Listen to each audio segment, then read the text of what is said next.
Mbote na bande konyo so bozolanda nga komo nga Hashengo ministre de la vérité ngam na présentaka émission na bino Totonga Congo.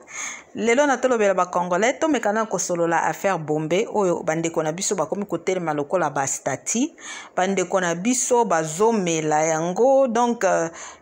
bazo telema wana ozomona même police biso nyonso tozomona ba video ndenge zoleka oyebi pona ko éviter makambu oyo na yokaki ministre jeunesse alobi que non il faut basala quelque chose mbangu pona ko stopper likambo yaya bande kona biso o bazomela soki ba bombe oyo eza ba dépression eza ko zangelo kwa kosala eza ko zanga musala nalobanga ngo nyonso na émission Totonga Congo. Voilà pourquoi c'est très important pona ko engager ba jeune oyo basala na misala ya kosala gouvernement na biso a créer musala kisha seza salité bande konanga oyebi soki tozwi ba jeune oyo to engager bango ba nettoyer ka kindon ba longola ka poubelle ba longola ka ba poubelle na ba commune nyonso bazo nettoyer bozo futa bango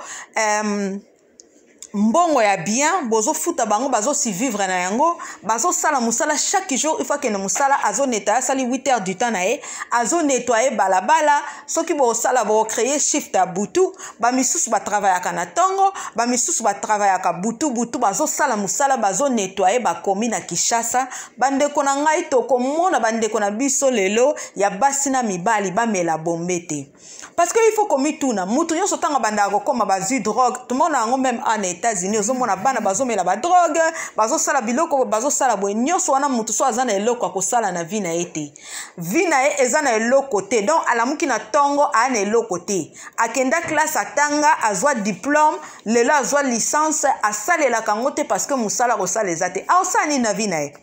alamuki na tonga moni bombe dépression souci tout là azina bombe ameli donc alangwe na ya komine lokwa moi stati moko batu bakoma lokwa batu bazo vanda ba hotelema mususu mutu edindi na kati ya potopoto misusu donc ba ozala ka ndengwana ba beta ngona cigarette ba oluka moya ko langwa apole ya mususu so ba langwe ekolongola ba mba souci mais biso so toyebi ke elongola ba mba souci te après komela bombe wana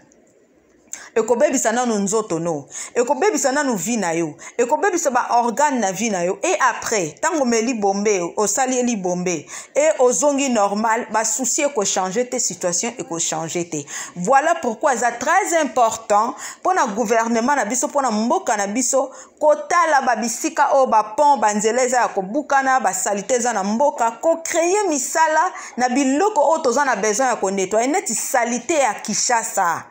salité ya Kinshasa so bo engager ba jeune wana bozo futa bango pe mbongo ya bien bozo futa bango chaque mois bozo futa bango monta ya bien muta yebi que chaque tongo naza responsable il faut na kende musala amela bombe te muta aza responsable jamais ko lingo mela bombe ozomona na ba policier bakomo mela bombe donc mboko oyo ekende wapi bande konanga. Voilà pourquoi c'est très important ko changer mentalité ya ba peuple congolais ko lakisa bango ke tokoki ko créer misala pona bino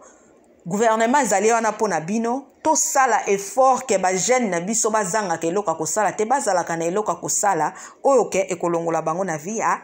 dépression. Comme on a Hashengo ministre de la vérité ngam na présentaka émission na bino Totonga Congo leo na tolobela ba congolais tolobeli affaire Bombe. Bye bye.